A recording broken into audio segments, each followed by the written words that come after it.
truth. Welcome to Drop Me Off in Nashville with Scotty and friends. Good morning, good afternoon, good evening, wherever you are in the world. How's everybody doing today?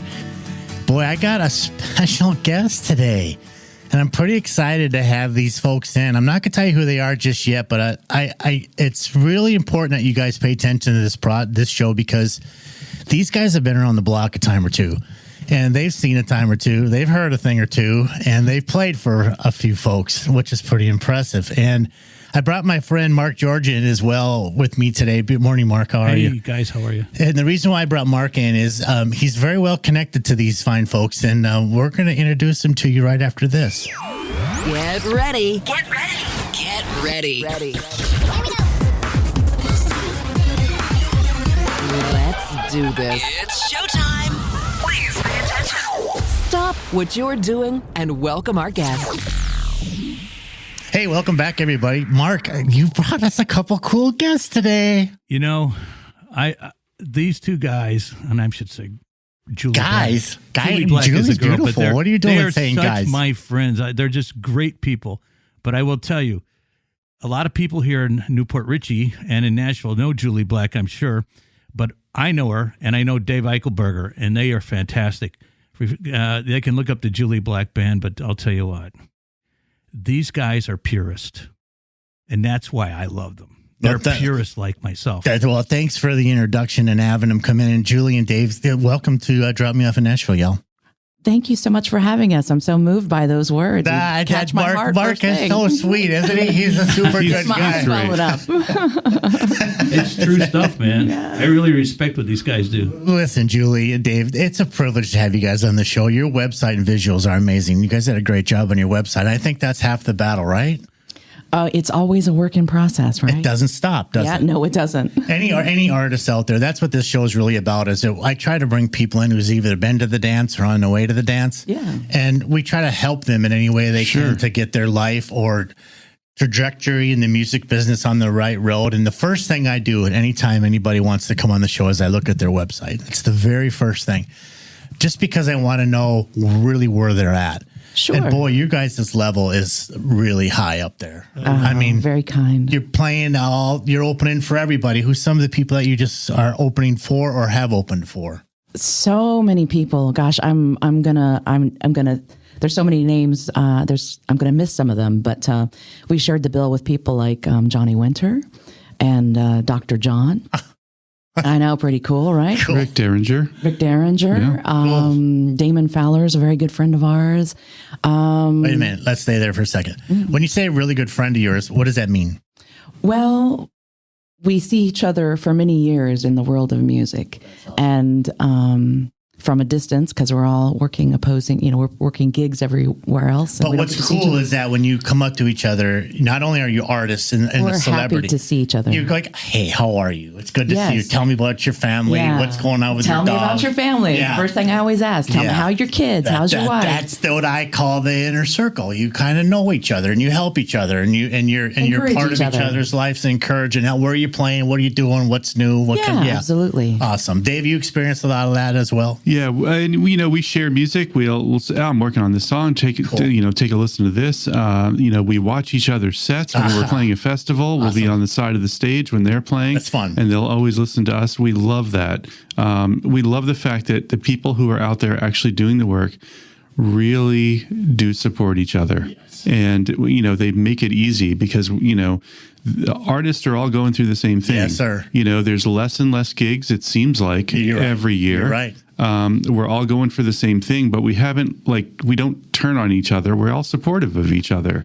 As long as they go out there and, they support, what we do as well. And we love the fact that, before we go into a town, there's people that have heard of us because those artists have come in and said, hey, you got to check these guys out. Come out to the show. It's going to be great. So we bump each other's shows all the time. It's really fantastic. Hey, Mark, remember when I was talking when we went over to the stage over there in Newport Richey? Yes. They want to dedicate this stage in Newport Richey to June and Johnny Cash. I think that would be fantastic. That's what I heard is happening. So we're trying to help put that together. But anyway, I told the folks in Newport Richey, I said, listen, artists talk, and you guys are just echoing that. I said, when they go to a venue, did they sell T-shirts? Were they able to mingle with the fans? Was it secure? Did they feel good about it? How did they do? Would they come back? And I said, artists talk.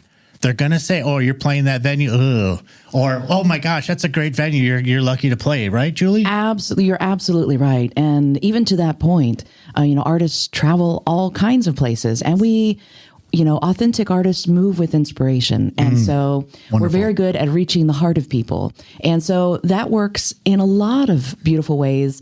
Over the years, a lot of people know that Newport Richey area has been under quite the revival for the past many years. And it's just beautiful. So many wonderful things happening. But I'll acknowledge that for decades, as Dave and I have traveled around different places, we told people about the wonderful things about this town and the wonderful people that exist here.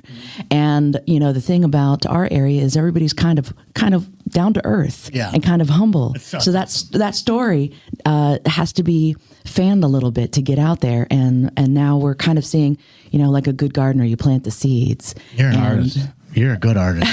It's in you. It comes out of you when you speak. Seeds. Yeah, the goal is to be awesome, a good gardener in everything in life, whether it's a marriage, whether it's business, whether it's the place that you live. Plant the seeds, water the flowers, weed the garden, and sometimes you got to guard the gate too. Yeah, beautiful. Well said.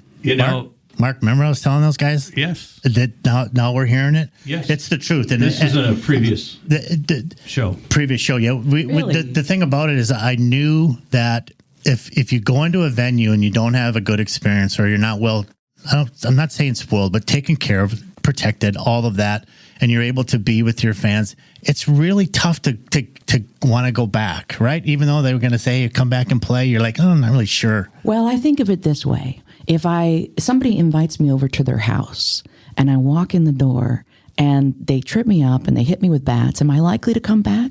I'm not stupid. I think every person, we want to go where we're embraced and we feel welcome and we feel that we're wanted and invited.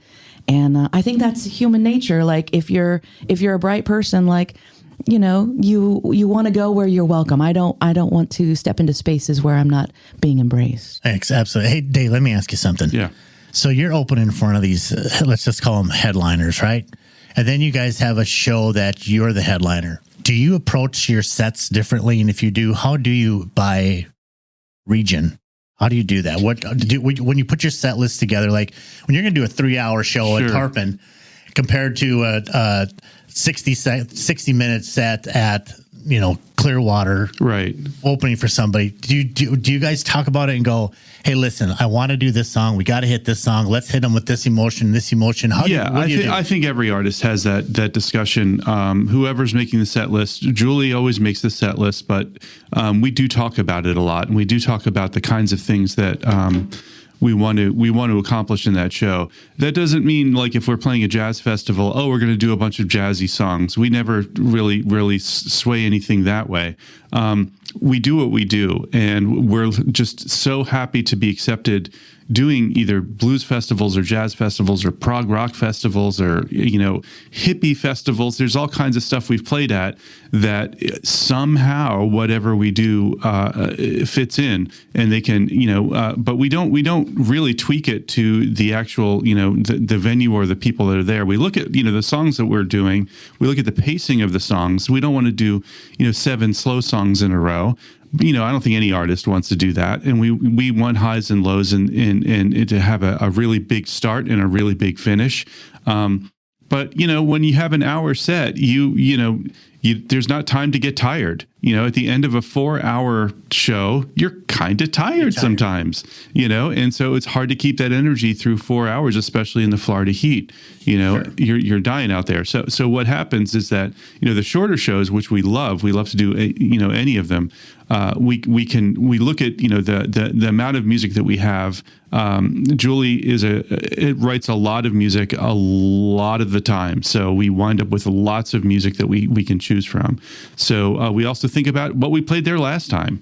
Do we want to do it again? You know, how did that feel the last few times that we did it? How well rehearsed is the band at that time? Right. You know, you have to think about all those things. So listen, artists, when these guys are teaching you something very important. When you're putting your shows together, there is a thought process, and clearly Julie sits down and says, we're at this venue. These are what we're working on now. This is what I want to pitch. This is how I'm going to do that. This is what we're trying to get accomplished in that show. Am I speaking on a turn here, Julie, for sure? I mean, is that kind of what you do? I think that's fair. I'm a doer and a dreamer. So I'm a very practical person. I like to be very prepared. I like to make sure everything is right and tight. I'm very much that way. And I like to make sure that I have a good framework when I go into a show. That being said, I'm also a very intuitive type person. And so I'd like to make sure I have a process in order for the show. And I will also flex depending on the feeling I'm getting from everyone. Sure. So what's right for the moment. Sure. So will you scrap a song in the middle and go, yeah. that's Absolutely. you have to, because you have to. But I won't scrap a song and then pull a song out that we haven't done for 20 years. Yeah, gotcha. I still want it to be a good show. Okay, so ready? 1, 2, 3 on this one, okay? Tell me your one pinch me moment, same time. 1, 2, 3 on stage. What was it? On stage, like the most... oh my God, I can't believe that just happened. I would say the first time that I was at the Clearwater Jazz Holiday. Unbelievable. Oh, You yeah. got chills? Absolutely. You got chills. You went, my gosh. It was something Did you tear up? Oh, absolutely. Awesome. It was something I never thought that, I have had a very down-to-earth approach. I've been writing music since I was 11 years old. Mm-hmm. And when I went to record my first album, a very fortunate set of circumstances that came to me through Bob Langford, I just had a very simple thought, which is that I would be so honored if one person heard one song that I did. And Dave, what about you? Did you have a pinch me moment ever on stage? I think the first time that we played the House of Blues in Orlando, Cool. When we did that show, and there was a room full of people who they had no reason to know who we were at that time. We were a pretty young band at that time, and they were talking. We started playing. They were still talking and just kind of mingling around. And all of a sudden they stopped and all turned around and watched us for our entire set and stopped talking and just watched us. And it was a set of all of our own music. And they hung on every word that Julie sang and every note that I played, and that was absolutely fantastic. I'd never thought that I would play a venue like that. That I've gone to concerts and seen many times. To be on the stage and do that is a lot of fun. Awesome. And I'll add, part of that Clearwater Jazz Holiday thing is at that year, they had a jam at the Capitol Theater. And so Dave and I were there jamming with some friends of ours, and we look out in the audience, and who's really grooving to the music that we're doing? The folks from Earth, Wind, and Fire. Wow. Which was... What do you think of that, Mark? It took my breath away. Well, let me tell you something. When you see these guys, Dave and Julie and their band, the one thing that I always go away with, it doesn't matter where the venue is, how... some venues the sound changes. There's one constant consistency, and that's her voice. I always tell people she's the Janis Joplin of Florida. When you hear her voice live, you're like, oh my God, who's singing that? But Julie, would you do me a favor? You said a name that Scott didn't recognize, but I do. Could you explain to him who Bob Langford is? Bob Langford was my producer for my first many albums, and we happened to meet here in Newport Richey. Mm-hmm. And speaking of someone who is very down to earth and kind of humble about his accomplishments, Bob is a veteran of music and has worked with many of the largest names in music in all of the years of popular music. Leonard Skinner, Atlanta Rhythm Section. I work with the guys from Franklin. Leonard Skinner. Oh, there you go. So you guys probably know all the same folks. The Allman Brothers, James Brown. Cool. The list goes. Joe South. The list goes on and on. So did you record here? Did you record here in town, or I recorded here in town? He had a invite only studio here in town, and so I was very fortunate. He happened to see me playing in Newport Richey one night, and he says, hey, to make the long story short, he says, why don't you come in and record? And I thought, well, I don't know. I was a very introverted person. I don't, it's an opportunity to go to college with somebody who knows something. I didn't even understand the gravity of the things that he had done. Sure.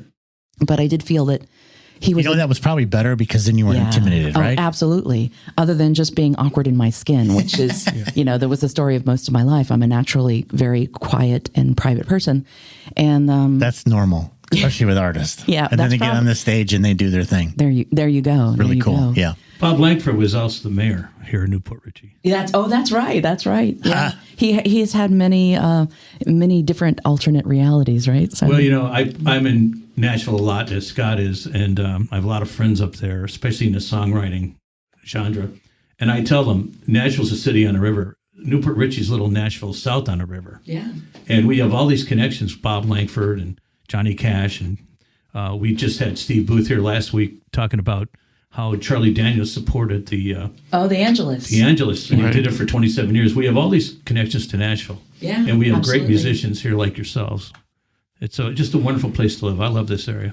Well, I think to the heart of what you're saying is that there's a vein of authenticity that runs in both places, yes. And that's what we respond to. That's a good way to put it. I'm gonna. You write a song. You write a song around that. So you've had some of the best players in your band that you can imagine, right? I am so very honored. Yes. And then how did you put that together? Did they come to you? Did you reach out to them? How does that work? I slowly built that. The people who watched my career in the early years, they know that there was a while to get the stabilized band, but the goal has always been for me to work with people that are very inventive, that are very talented, and that put the work in. And because I respect that, and people that I can respect on personal level and business level. And so, they've been cultivated over the years. I met Dave when he came to work on my first album. I actually met him through Bob. I didn't know him. And Bob says, I think we need another flavor on this album. And he mentioned one person who is a very accomplished and very good musician. And he goes, and then there's this other guy. He does this really weird stuff. I don't know what it is. And I'm like, let's get the weird guy. And so that's how I met Dave. So wait, I had a question. You called it business. Yeah. It's the music business? It is, absolutely. You can't keep your store open. I'm it's like running a McDonald's, right? You have to do it. I am a giving person by nature. Yeah. But I also am try to be a very shrewd business person. That's right. Now, I live my life by a calling. I feel like what I'm doing is purpose driven. Sure. But I honor that. Mm-hmm. And I honor that in business, not only for myself, out of respect for the people that came before me, out of respect for the people that work alongside me, and also to make sure that there is a path for those who come after me. Exactly. So that's how I try to teach these guys is it's not just you go down to Nashville, Tennessee, you pick up a microphone, you start playing. It's a business, right, Dave? Sure. There's so many moving parts from agencies to not having an agent to dealing with the promoters to filling out your set list to putting your stuff up online to Spotify. The business part of it is just as important as the artistic part, correct? I think that the business part of it works really hard to mask the fact from the public that it's a business. Well said.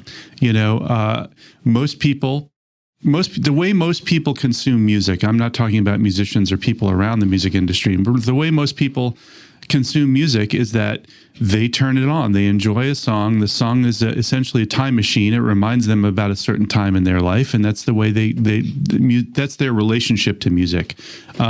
Occasionally, they'll go out to see some live shows. I'm talking about average people, not big, huge music fans, but music is not the center of everything in their life like it is to an artist. Our job in the music industry is to make sure that's there for them and to make sure that they do not have to think about that they can go out, they could see a show. They don't have to think about, geez, that seemed like that was a really hard song for that band to pull off. Mm-hmm. Or, oh, wow, they did a costume change there. That must have been really hard to do that in between songs. It just happens, right? It's just magic. Yeah. And nobody wants to see what's behind the scenes. And probably, I don't think anyone who's in the music industry wants anyone to see what it actually is. Right. Well, and you want to keep the flow up. It's no different than if you were having a romantic dance with a person that you love and you hear the dryer ding. You don't go, hold on, let me go and grab that and turn that dryer back on so nothing wrinkles. you want to keep that moment. You want to keep the magic because our souls need that. It's a sacred thing, I feel. Music is a sacred thing. Definitely. Dave, talk about a band leader. I mean, Julie's the front singer. Sure. Is she also the band leader, or do you have a band leader? No, she's the band leader. Okay. So Julie, you conduct what goes on each show, how it goes, how they're going to end a song, how many beats, all that, right? That is correct. But I also will say that I work with people that I have great respect for, including Dave, who turned me down to be in my band for David, a very long time. Get out. Until I had my own band. Until he came to save the day, and he was my knight in shining armor. That's awesome. But he's also separately an artist that I have massive respect for. And so even though, it's my ship, I'm the captain, but I also am smart enough to have an extraordinary team of very accomplished musicians who I love and respect. And I do seek out their advice and contributions and want their input on things. And it's not unheard of for me to go, you know what, that makes sense, because lots of different ways of looking at things is actually very helpful to making good decisions. 2 + 2 is 4, but so is 3 + 1 = 4. So we can get there the same way. Sure. It just maybe this way may be a little bit better or different. That's all that is, I think. And I think it takes a good artist and a good business manager and a good leader to be able to do that and can keep everybody on the same trajectory, right? Absolutely. And it is important. Well, I think, again, it's about being a good gardener, being a good captain. We go out to shows. If we're playing a show and we don't have all the green room accommodations, I'll make sure my band has water. Why do I do that? I do that because I care about them on a personal level, right. But I do that because I want them to be comfortable. I want them to be performing at the best of their ability. It's the little things. That's what a good captain does. It's the little things that make people know that you care and you're in this mess together, no matter what. Right. Even though you're the quote unquote boss, you're still a team. That's right. Because you can't do it without the rest of them. That's right. Including the lighting guy, including the engineer. That's right. Including the sound, including the guitar tech. You got to take good care of that garden. You got to take care of that garden. You don't take good care of that garden, you're going to have a bunch of dead plants out there. You guys got to realize what she's saying to you. She's telling you that you have to be able to sweep a stage in order to perform on it. And if you don't know from step 1 to the last step, you're going to fail because you don't know or can appreciate what each one of those people do to make you as an artist look good or sound good or feel good or the band feels good, all that, right? Well, absolutely. And I think another point to that is, especially in the work that we do, that the vibe or the energy or the atmosphere, the connection is crucial. If we are conveying music that is meant to move people's hearts, it's important that that connection be pure. And the way that we do that is we take good care of each other. We take good care of each other. Yeah. So what advice would you give younger artists trying to break into like a festival? Because everybody wants to play in front of these big, large. Sure. And it's not easy to get to that point. You have to pay your dues, right? You have to pay your dues. And what advice would you just keep plugging away, right? What would you tell them? Well, absolutely. Persistence is very important. I think anything that you love to do and anything that you're determined to do is worthy of doing well. And so obviously there's different grades of what that is for person to person, but you should always be doing things to the best of your ability. It is always apparent to me if I happen to be out somewhere and I see people that are like, we never practice. But then they'll also complain about that they're not getting the shows. Put your time in. It's like anything else. Yeah, put your time in. And if you have a respect for it, then you put your time in and you revere it and you give it the best that you have. The best that you may have grows over time with the skills that you can adapt and the knowledge that you can embrace and grow from. But you should always be giving the best that you have to anything that matters to you in life. Absolutely. Yeah. So Dave, what are you guys working on right now? What songs you got out? Where are you playing? What's going on in your lives? Well, we have a new single that's out that Julie and I put together, and it's a beautiful little song called "Smoking Guitar Cat" about a local town that's in the Tampa Bay area. And we're always recording. We're always trying to, our goal is to have several songs come out at certain increments throughout the year. Sure. The fact is that a lot of people aren't buying albums these days. And when you do put out an album, I think it's really difficult. You have 2 or 3 months that you're really promoting it and you're going out there and doing shows and you're doing TV and you're doing radio and you do all that stuff. But after that, it's going to be another year until you have another 12 songs together, right. At least. So then what do you do during that time? Well, so we're putting out lots of singles. Is what we and want you to get do. them on all these streams, and they don't pay you nothing anyway. It's a joke. I mean, my last episode I did last week was just about that. You put something out on Spotify, you get 1 million hits, you get $3,000-$4,000. I mean, it's a joke. Yeah. It's unbelievable. Yeah. Well, I mean, from a business, again, I'm a person that's driven by purpose, and I am here to connect and move people and to touch their hearts and to connect communities. Very important to me. But the reality is, if you have a store and you give everything away, what happens? You don't have a store.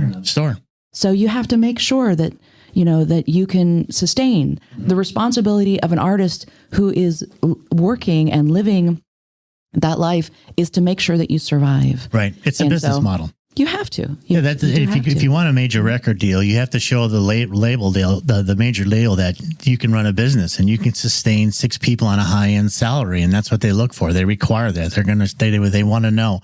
They want to know when you're out doing your shows. Do you have 2 years of consistency where 75% of those shows are sold out or they're ticketed? And they look for all these things. It's running a business. It's running a business. So when you can self-sustain as an indie artist and take care of that business on your own, that's a great success story. Well, thank you. I mean, it is. If you, sometimes I think that in the world of what I do, and lots of people that I'm sure, that I'm out there and I'm driving and I'm trying and I'm hustling every day. I'm like, hey, look at us. Listen to this music. Listen to this song. You're going to love it. And the truth is, I don't do that because I like being in front of people or I'm like, look at me. I'm not a look at me person. But I know that my responsibility is to reach people with music. I know that's my responsibility and my purpose. And I know that I'm working with extraordinary people who deserve that as well. Sure. And so I'm going to come knock on your door and go, please listen to this song. I think it's right for you. Mark, first time you went to their show. First time, you remember? I was invited by Dave. Okay. And I went to their show. It was over here at the Chasco Fiesta. Was it one of those things where you went, all right, I'll come? No. And then you went there and went, holy moly. No. I'll tell you why. Because... right, Dave? You hear what I'm saying. I know what you're saying. I see you smiling over there, sir. I knew Dave was such a good guitar player. I hadn't known Julie. I met Julie that night. But I will tell you, I'm a purist. And I love the authenticity of their music, but I also love what stuck out to me that night was your voice. And love that. If you listen to their newest song, their duet.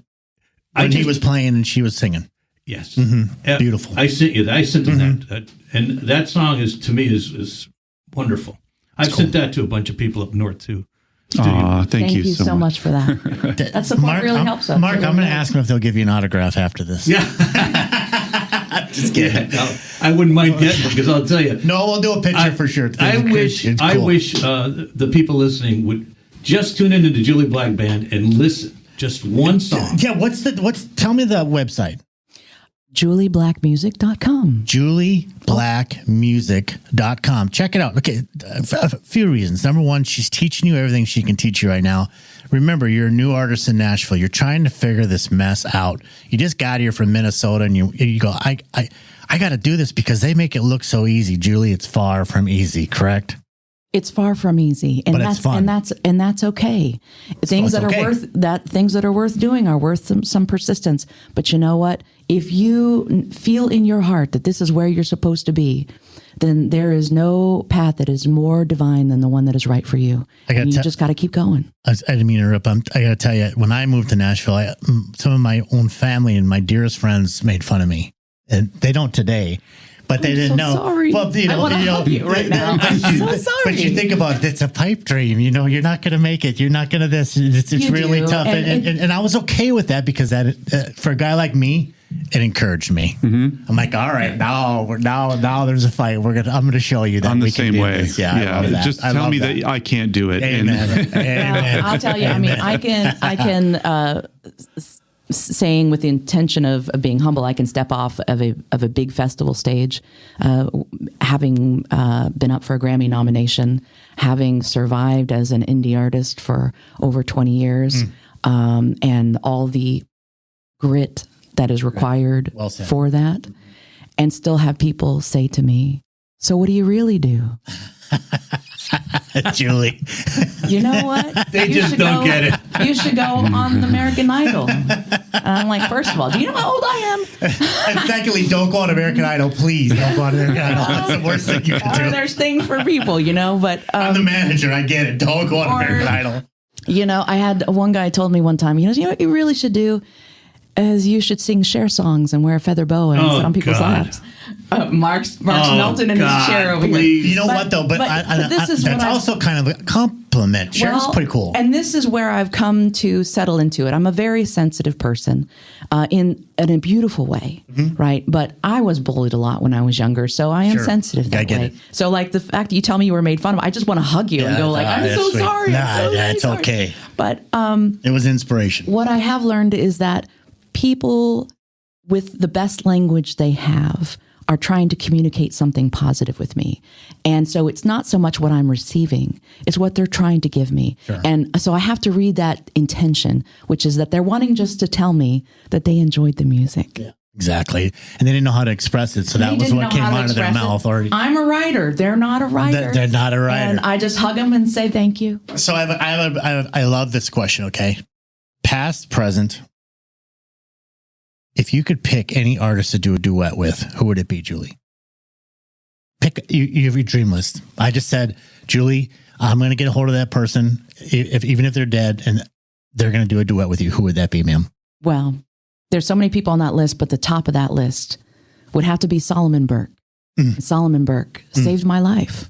And he is the origin of my story in music. And how I ended up being rooted in early blues, jazz, and soul was because of Solomon Burke. I grew up in very difficult circumstances. And I was not exposed to popular music and was not exposed to TV and things like that. And I had this record that I smuggled and I played it over and over. And I didn't know when it came out. It came out in the 50s. I didn't know that. And it was the song Cry to Me, which goes, when your baby leaves you all alone and nobody calls you on the phone, don't you feel like crying? Don't you feel like crying? Here I am, honey. Come on, cry to me. That man, through his music, unbeknownst, this is the power of an artist. This is the power of a voice. This is the power of music. Recorded this song in the 50s, found a little kid, I'm not going to tell you the exact year, but later, found a little kid out in the middle of corn and soy country, right, in very difficult circumstances. And not only was the sound beautiful and the music was moving, but it told me that there was a little crack in the door and that somehow I would find a better way in life. Awesome. Beautiful, by the way. Yep. Thanks for doing that. David, you're going to pick up your guitar and you're going to play with... It would have to be a Beatle. Really? And why is that? Because I think that was the first music. I was born after them, so I got them on the radio afterwards, and I think that was the first stuff that I heard that my little 6-year-old voice could sing along to. That made me think I wanted to play music. And started me on that path. It was music that I could sing. It was music that you didn't have to really, lyrically, you didn't have to put a whole lot of thought into what they were singing about. And I think that it was great for a little kid, for me at that time, to be inspiring to, 4 guys running around, rocking out with guitars that much to the displeasure of parents at the time. I thought that was fantastic. Was fantastic. Mark, you got anybody? Would you write a song with somebody? I do. He's going to laugh. If I had my choice, it'd be Doc Watson. Oh, there you go. That would be amazing. That would be my choice, because as he knows, when I first Dave, I went to him because I'm a Travis picker. I'm a Doc Watson type of player, right? But I play all these crazy chords, and I'm like, well, I'm not sure what that chord is. I need a guy with theory, and I met Dave. Remember that? I remember that. Yeah, and it's great music. Yeah, it's great music. And I said, geez, is there anybody else around to play that? He goes, there's nobody going around to teach you that shit. But he helped me so much with the theory of it, because I never had time to do that. I was, of course, working for a living, and no, it'd be Doc Watson, hands down. That's cool. What's next for Julie Black? What are you guys doing? What's going on? Oh, well, this week we have... Promote your stuff. What's going on? We're going to be over at Ruth Eckerd Hall, and we are doing garden show for Paul Thorne and Mark Broussard, two great songwriters. You probably know them very well. Cool. And we have a lot of festivals coming up with the band. You got a favorite festival?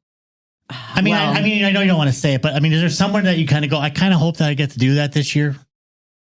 Instead of saying it's favorite. I have to say, for me, it's a Chasco Fiesta here in town. It's a celebration of the town that we live in. Yeah. And it's a celebration of the history of the town that we live in. And we get to play. It's also Florida's longest running festival. It's like the oldest festival, over 100 years. So maybe, Julie, you'd kind of yes or no? Oh, absolutely. I was going to say Chasco Fiesta. Yeah. I mean, then I felt like we're biased because this is where we live. This is our hometown festival. But it makes sense. Well, I mean, it does. It makes complete sense. We love being part of that. And also the Clearwater Jazz Holiday takes really great care of their artists, and it's always a great fun. There are lots of things I'd like to be part of, so I'd like to be invited to all the parties, please. Yes. And they find you where? What's the best way to find you? Right on our website. Is there a email that they can send you, or is it, what do they do? Absolutely. They can hit us up at julieblackmusic@gmail.com. And that information is right on the website, julieblackmusic.com. And we'd love to be invited. All kinds of parties. That's awesome. Hey, we'll be right back after this. Hey, Siri, bring me a sandwich. I can't. I am not a human, you moron. Oh, well then what's the best podcast she can play me? Now playing Drop Me Off in Nashville. Aw, thanks, Siri. Give me a hug. You are an idiot. We're back. And we're with Julie Black and Dave Eichenberger from Julie Black Music. Yeah, you guys, thanks for coming in today. I know it's early and all that stuff, but that's Can cool. you see it all over us? No, it's just sweet. It feels like it. You guys came in. It's little sleepy mole eyes. Heck. Did you probably play last night, right? We did play last night. Where'd you play? We played over in Tarpon Springs. We have a regular gig that we do there over at the Hours Creole Smokehouse. Wait, no. I'm coming. Where's that at? Say that's that on Tarpon Avenue in Tarpon Great Springs. food. Mark, let's go. I'll do it. Let's go together Great next food week. I want to The go watch them. The ribs, they do some pretty amazing stuff. It's a treat to watch these guys, and the food is really good. Yeah, you want alligator? That's where you get alligator too. Really? Yeah. Chef Doug, he's the real deal. And what time do you play? We usually play from 5 to 9, but then a lot of activities afterwards. So yeah, but that's the place to see them because it's a small venue. But you guys are also opening for Paul Thorne here at Ruth Eckerd, correct? We are. We're opening for Paul Thorne and Mark Broussard. When's this now? That's going to be this week. That's a beautiful venue. It is. We're there to where the big tree is in the back. That's where we play. It's a beautiful show. It's all lit up. Absolutely. We've done so many wonderful shows there at Ruth Eckerd Hall. We have more coming up. What do they give you? What do they give you? 60 minutes? Hour and 45. Oh, wow. Yeah. That's a nice set. But we've done shows with we've done the opening garden show for Frankie Valli, for Johnny Mathis, for we're going to be coming up again Paul Thorne and Mark Broussard, Little Feats. So many people that we've done that with. It's just been really wonderful. So does your agent take care of that, or do they reach out to you, or are you the agent? Meaning us. Yeah, no, we do it. Yeah. You guys, again, last week I was saying you don't need an agent. Don't give away your money. Do it yourself. And when you're good enough, I promise you the venues are going to come back to you over and over again. Right, Julie? Absolutely. Well, it's a relationship. It's a personal connection. They know they can call, and they know what they're going to get, and they know appreciate. They know your price points. They know your rider. They know your backline. They know all of that. More importantly, we take good care of stuff. Right. You'll show up. You'll be not a pain to deal with. That's a big deal. For sure. For sure. Our goal is for everybody to have a good time. Right. Yeah. And if they have a good time, that's always going to be good for any venue that we're at. Yeah, there's very little, they don't have to, babysit us while we're there. We just go do our thing. They know it's going to be taken care of. They also know that as soon as they ask us, we'll get back to them right away. Right. Whether we could do it or not. We respect their time. And so therefore we're accessible. and we're pain free for them on their part. They're looking to just like look at their calendar and say, oh, we got to fill in these spots. A lot of times places that are just booking are not necessarily thinking about, they're not the money people yet. They're just trying to fill up the spots. And so they may send an email or call and say, hey, are you available this day? Well, if we get back to them in 5 minutes, we're probably going to get that gig. Right. Yeah. You're not aggravating. Right. Yeah. Exactly. And we have other, shows that we do that do come through agents. So it's agents sometimes do have a function for us. That's usually venue or show specific, but we have relationships with many agents that we've worked with over the years. That you keep on. Yeah, they're not our sole It's not thing. exclusive. It's not our, You're not it's not exclusive. So you can do whatever you want, in other words. But if they have something for you, they know they can reach out. Absolutely. And they know that we're going to take good care of their business as well. So here's the thing. Remember, new artist. If we could go, I'll go back when we started. The first time you got a big venue and you went in there and it's fun, it's exciting. Wow, I get to open up for this person at this beautiful venue. And you went in there and you did what? To make people always want you to come back. Remember, we're trying to help these kids figure out their path in music. So when they get this opportunity, what's the best way for them not to screw it up? I would say communication is key. If I'm back in those days, and even now, if I'm going into a venue and it's not a venue that I've worked at before, I'm going to go find my point of contact. I'm going to ask them, hey, is there anything that I need to know? Is there anything that we need to know about your crowd?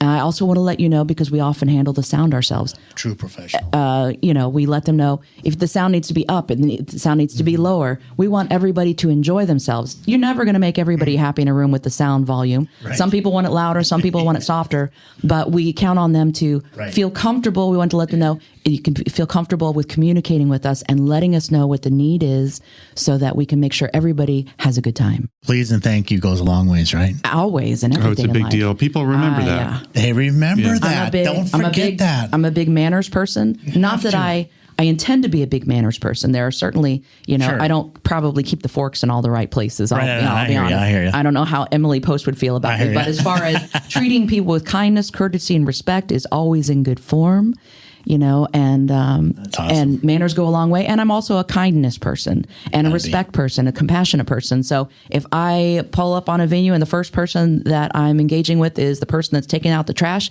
I'm going to talk to that person. You have to. Absolutely. You know why? Because they talk. Yeah, absolutely. Okay, so Dave, if you could go back to the first time you started and you could say, I'm going to go back to my wisdom self of who I am today, and I'm going to go back to this kid who was just getting started. What advice would you give yourself? If you could sit yourself down, what would you say? Well, I would probably remind them that, for one, like Julie just said, everyone you encounter on a gig is worthy of a conversation, and they have stories that actually might enrich your life. So that's a great thing. Always talk to everybody. I would also remind everyone that other bands, other songwriters are not competition for you. They're your friends. These are people that we could all rely on. Think of it as that we're all going through the same thing. So don't treat them that their spot on the festival is 2 hours after you and they have a better spot, that they're somehow above you or something like that. They're not. We all can rely on each other. And when we get to the show, the camaraderie between all the musicians and all the bands is priceless. It's really wonderful. We encounter them all the time on all these shows. We are, especially here in Florida, we're all playing the same festivals. At a certain level, you're going to run into these people all the time. And I want them, when our name comes up in conversations when we're not there, for them to say, oh, we really dig those guys. And I was not aware of that when I was young. I think when you're young, you're thinking like, well, wait till they get a load of me. Sure. They're going to be blown away, sure. And you feel that way. Sure. And I think that, there's a certain amount of bravado that you have to have to get up on stage to begin with. But also remember, it's a big community out there, and honestly, most gigs that we wind up with is because of people that we've had personal connection with. So it goes right back again. Manners. Be polite, be respectful, do what you're supposed to do. Julie, That is always going to serve you well. Sit down with Julie and say, Julie, I want to tell you something, and I'm you X years from now. I'm going to teach you something. Please listen to me, honey. And what would you say to her? Well, I think the thing that was a challenge for me to get over the threshold of, the thing that I would say to myself as a younger person who was very different in some ways than I am now, you have a purpose, Phil, and you're here to connect with people, and you're here to help them, and you're here to tell stories that people can't tell for themselves. And you're here to hear stories. As Dave said, every person is a little universe walking around, and they have their own body of experiences. And what a gift is that when somebody tells you a little bit about who they are or their life or their experiences. And as a songwriter, that's one of the things that I do is a culmination, maybe not the exact specifics to one person or to anything that would reveal anyone's secrets, but all of that gets woven in because all of that information, just as in the traditions of the bards back in Ireland, all of those are lessons, all of those are stories, all of those are understandings of take them in of ways that we can grow and learn and evolve and stay connected to each other. Absolutely. So did I hear you right? You guys are Grammy nominated? Yes, I was up for a Grammy nomination. I gotta apologize, number one, because I didn't find that, and I'm sorry for that. We need to talk about that. Well, congratulations, by the way. Let's talk about that. What was that all about? What was that for? Did you go? What? Tell me your thoughts. I didn't get the invite to go, but so that actually came through a remarkable artist. You might know her name. Her name is Shawn Murphy. And she is an extraordinary vocalist. She has her own band, the Shawn Murphy Band. And she local? No, she's big time. Out of Nashville, I believe. Really? I don't know. And she's worked with Eric Clapton. Awesome. She was the very first Caucasian woman on the Motown label. Wow. She was part of Stoney and Meatloaf. She has an extraordinary voice. Shame on me for not knowing, but I'm going to. Earth-shaking voice. Thank you for introducing performing, me. Still making great shows. And through a local friend, because there's so many amazing people here locally, our friend Mark Goodman had connected us and said, I know this girl Julie, and Shawn was looking to write some music, and she was open to the idea of doing like a little songwriter camp, and let's work. So we spent about 48 hours together, and we wrote about 20 songs, and of those 20 songs, 2 of them so far have ended up on albums for her, and the Grammy nomination was for a song called Heartless Man Blues, which was a song that Shawn Murphy released. And you just got to hear it. It's amazing.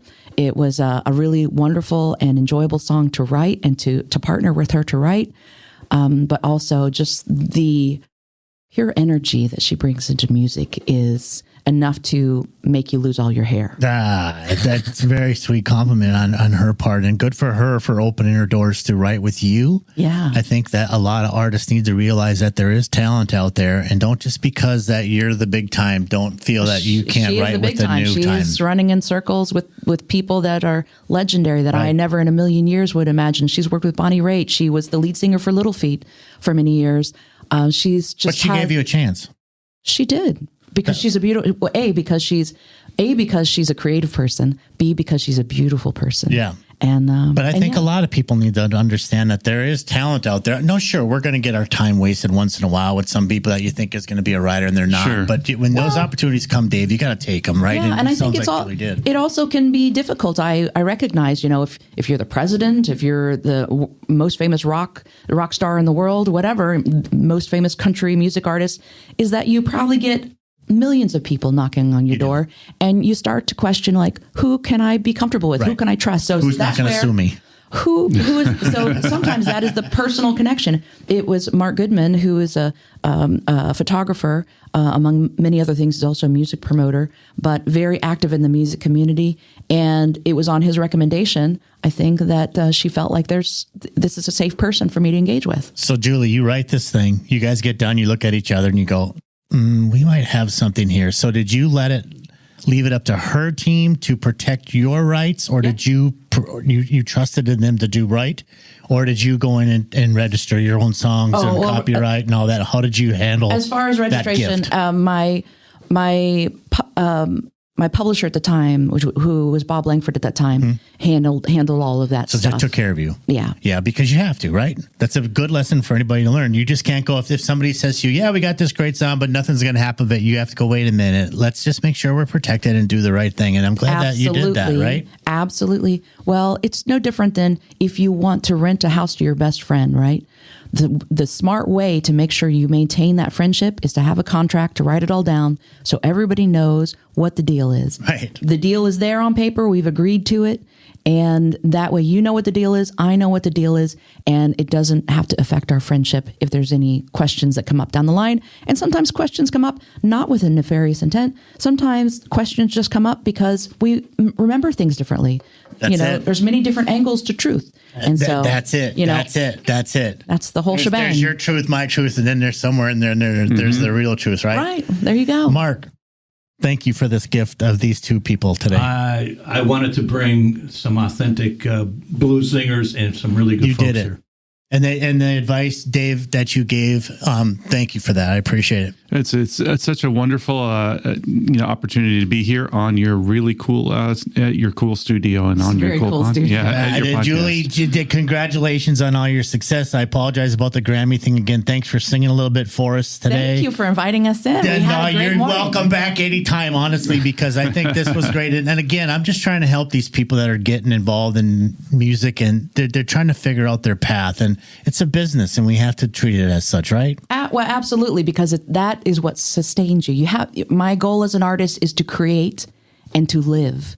And if you don't sustain yourself, you cannot live. That's it. And so you have to handle those details as well while you're following your purpose. And that does not diminish your purpose at all. You're just doing what you have to do to keep moving forward. That's the goal. Keep the lights on, keep moving forward. Dave Eichenberger, sir, thank you. Thank you very much. This Julie has been a great opportunity. Thank you, ma'am. Thank you so much. We'll see you next time. Such a pleasure.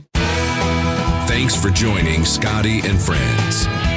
Don't forget to like and subscribe to join the Drop Me Off in Nashville family. Engineering and production provided by Podcast Production Music.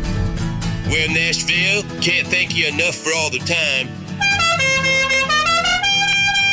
Y'all come back now. Here?